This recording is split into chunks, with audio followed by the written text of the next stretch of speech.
Hey guys, so this is part 2. I've already started writing because I had started filming, but my video cut off really weird. So I had to pick back up where I was. So I'm just going to go ahead and just explain what I've done so far, which is very, very little. As x approaches 0, we're plugging into the top one because x is less than or equal to 2. So that's where we got 0 squared is equal to 0.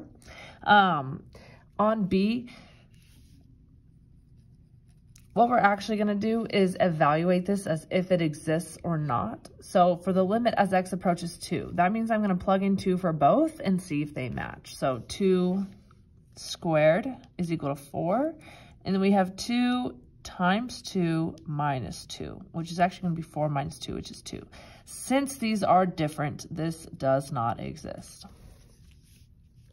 All right, and then for this final one, I plugged in x approaches 4, which is going to be the bottom one, 2 times 4 minus 2, which is 8 minus 2, which is 6. Last thing we have to do is explain the location and type of discontinuity. So there is discontinuity, and we know that mostly because of B here. My lights went off, but I'm gonna keep going. Because these do not match, therefore they don't approach in the same spot, that there's gonna be some sort of discontinuity at x equals 2. And I've graphed it just to show you. I'm actually going to try to just bring my computer underneath my camera and show you. So as you can see, this is the graph on Desmos, and as you see, it is not continuous. We do have a jump here, and it is at x equals 2 because where one graph, stops, it doesn't pick up at the exact same spot. So it is discontinuous, it's a jump.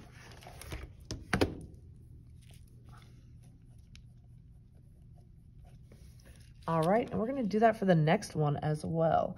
I'm going to go ahead and graph it as I speak. So we have a 3-part piecewise here. We are looking for each of these. Because we are given -2, +2, and 4, we also need to check and see if it's going to be continuous or not. So let's start with x approaches -2. Technically, when we plug it into this second one,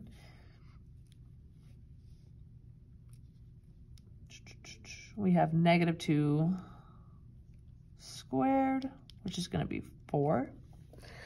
If I were to plug it into the top one, we would end up getting -3. 4, and I'm not going to plug it into this bottom one because that one has really no concern with the value of -2.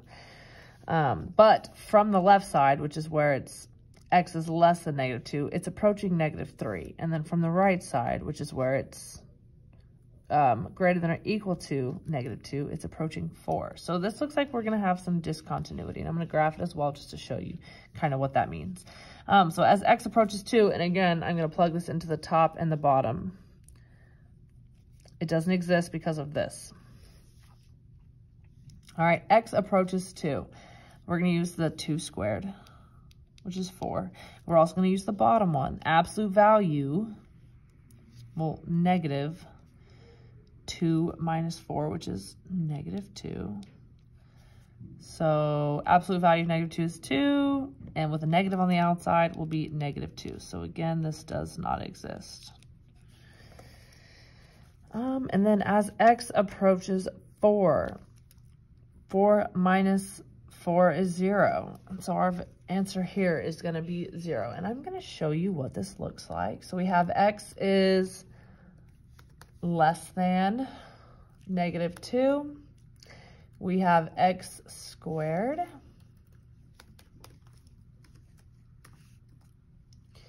When x is greater than or equal to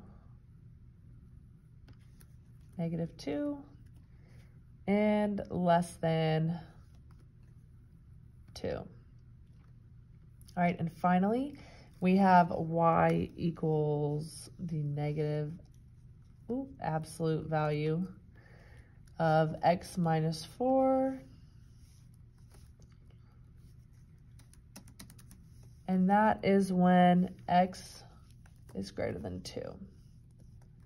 Okay, let's take a look at this graph, and you're going to see why we have two different spots where there must be some sort of discontinuity, because we have three different pieces of piecewise functions here. So, and as we can see, the very first one we plugged in, it would be -3 at -2, and then we got +4 for -2 in the center graph. And then here, again, we plugged it in, we got +4 for this one. And then when we plugged in +2 into the final graph to see if it was continuous, see if they got the same, we ended up getting -2. So our values that we found are on here. And that shows as to why they do not exist, because they do not connect. There's a big jump. So there's two different jumps here. Two different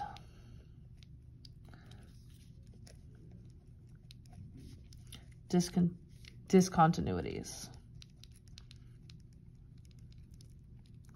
And they are at x is equal to -2 and x equals 2. Okay, final example here. We have another piecewise, of course, because this is piecewise functions. And I'm going to go ahead and plug this one into the calculator as well. So we have -2x when x is greater than or equal to 0. I'm trying to do it quickly so you don't have to end up waiting. And then we have 1 over x minus 4 when x is greater than 0. Perfect. Okay. All right, let's evaluate this with what we know. So when x is approaching 0, well, from the left side, we get 0. And from the right side, we get 1 over 0 minus 4, which is -4, so we get -1/4. So what it sounds like, there's going to be a tiny little space in between those. It's not going to connect, so this does not exist. All right. From here, as x approaches 4, that's going to be when x is greater than 0. So we have 1 over 4 minus 4, which is equal to 1 over 0. This does not exist. All right, and then we have infinity. That's going to be greater than here. And if you think about it like this, 1 over infinity minus 4, that's like 1 over infinity. Okay, plus or minus 4, we don't know. We know that this is going to be a very small number, close to 0. It'll never reach 0, but it's going to be really close to 0. And again, I'm going to show you what that looks like. Explain the location and type of discontinuity, or state that the graph is continuous. Think about it. Can a graph have multiple locations where it is discontinuous? We've already seen that that is true. As the graph approaches positive infinity, what is happening to the y values? I am going to show you on the graph, and since I've already graphed it, that's going to make this look a lot easier. All right, so as you can see here, that little blank we talked about is there. It's a very small gap in between those two parts of the piecewise function.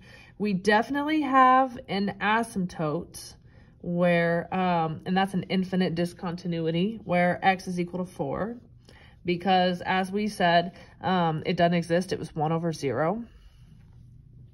And then also our x values as we approach infinity are, again, going to get really, really small, but it's never going to touch 0.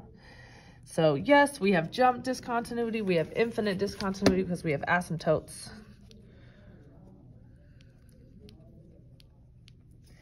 And jump.